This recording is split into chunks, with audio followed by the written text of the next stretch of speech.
ಮಂಗಳೂರು ನಗರ ದಕ್ಷಿಣ ವಿಧಾನಸಭಾ ಕ್ಷೇತ್ರ ವ್ಯಾಪ್ತಿಯ ಅಳಪೆ ಉತ್ತರದ ಕೊಡಕಾಲ ರಸ್ತೆಯನ್ನ ಶಾಸಕ ವೇದವ್ಯಾಸ್ ಕಾಮತ್ ಉದ್ಘಾಟಿಸಿದ್ದಾರೆ.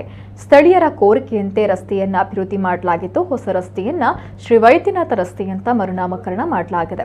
ಈ ಹೊಸ ನಾಮಕರಣದ ನಾಮಫಲಕವನ್ನ ಕೂಡ ಇದೇ ಸಂದರ್ಭ ಉದ್ಘಾಟಿಸಲಾಯಿತು. ಈ ಹಿಂದೆ ಈ ರಸ್ತೆಯನ್ನ ಯೂಸಫ್ ನಗರ ಅಂತ ಕರೆಯಲಾಗ್ತಾ ಇದ್ದು, ಇಲ್ಲಿ ವೈದ್ಯನಾಥ ದೇವಸ್ಥಾನ ಇರುವ ಕಾರಣ ಅಧಿಕೃತವಾಗಿ ವೈದ್ಯನಾಥ ರಸ್ತೆ ಅಂತ ಮರುನಾಮಕರಣ ಮಾಡಿರುವುದಾಗಿ ಶಾಸಕರು ಹೇಳಿದ್ದಾರೆ.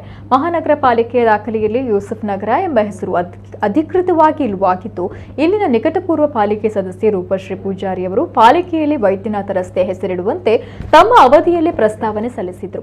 ಹೀಗಾಗಿ ಎಲ್ಲರೂ ಇನ್ನು ವೈದ್ಯನಾಥ ರಸ್ತೆ ಅಂತ ಕರೆಯೋದು ಹಾಗೂ ಗೂಗಲ್ ಮ್ಯಾಪ್ನಲ್ಲೂ ಅದನ್ನೇ ದಾಖಲಿಸುವಂತೆ ಶಾಸಕರು ಹೇಳಿದರು. ಈ ಸಂದರ್ಭ ವೈದ್ಯನಾಥ ದೇವಸ್ಥಾನದ ಗುತ್ತು ಮನೆತನದ ಪ್ರಮುಖರು, ಸ್ಥಳೀಯ ಬಿಜೆಪಿ ಪ್ರಮುಖರಾದ ಪ್ರವೀಣ್ ನಿಡ್ಡೇಲ್, ಸುರೇಶಾಚಾರ್ಯ, ನರೇಶ್ ಸರಿಪಳ್ಳ, ಕೊಡಕಾಲ ಹಿಂದೂ ಹಿತರಕ್ಷಣಾ ಸಮಿತಿ ಅಧ್ಯಕ್ಷರು ಹಾಗೂ ಸರ್ವ ಸದಸ್ಯರು ಮೊದಲಾದವರು ಉಪಸ್ಥಿತರಿದ್ದರು.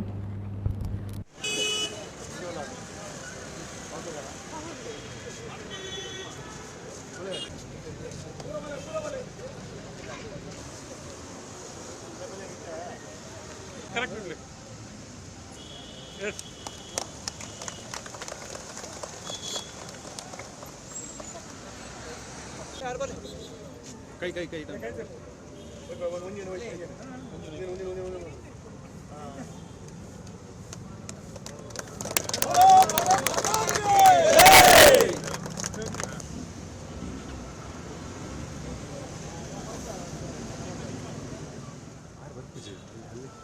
ಅವ್ರು ಬಂದಿಲ್ಲ.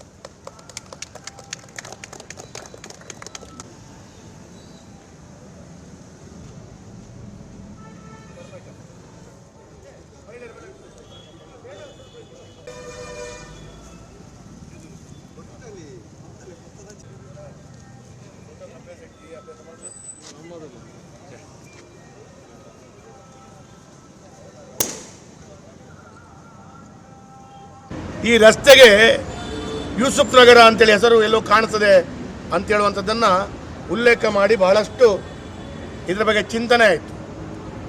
ಗೂಗಲ್ ಅಂತೇಳುವಂಥ ಫಾರ್ಮ್ಯಾಟ್ ಹೇಗೆ ಇದೆ ಅಂತ ಹೇಳಿದ್ರೆ ನಮ್ಗೆ ಗೊತ್ತಿರಬೇಕು. ಗೂಗಲ್ನಲ್ಲಿ ಮಹಾನಗರ ಪಾಲಿಕೆಯಲ್ಲಿ ಅಧಿಕೃತವಾಗಿ ಇದು ವೈದ್ಯನಾಥ ದೇವಸ್ಥಾನ ರಸ್ತೆ.